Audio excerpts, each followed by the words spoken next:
নমস্কার বন্ধুরা, প্রতিদিনের মতো আজ আমি একটা নতুন বার্তা নিয়ে হাজির হয়েছি।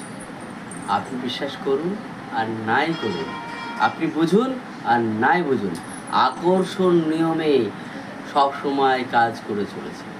আকর্ষণের নিয়ম হলো সৃষ্টির নিয়ম। কোয়ান্টাম ফিজিক্স আমাদের বলেছেন এই সমগ্র বিশ্ব উৎপত্তি হচ্ছে ভাবনা থেকে।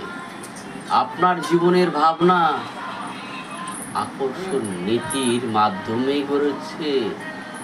প্রত্যেক ব্যক্তি তার কাছে এই বিষয়টি জানলে বুঝতে পারবেন যে নিজে নিজেই ঘটে না, আপনার জীবনে এবং সমস্ত ইতিহাস জুড়ে প্রত্যেক ব্যক্তির ক্ষেত্রে সর্বদাই ঘটেছে। এটা মহৎ নিয়মটি বুঝলে আপনি আপনার বিশ্বাসের অবিশ্বাস্য ক্ষমতাকে সম্পর্কে সচেতন হবেন এবং আপনার জীবনের সম্পর্ককে ভাবতে সক্ষম হবে। যদি ভিডিওটি ভালো লাগে থাকে বন্ধুরা, চ্যানেলটাকে লাইক আর সাবস্ক্রাইব করবেন।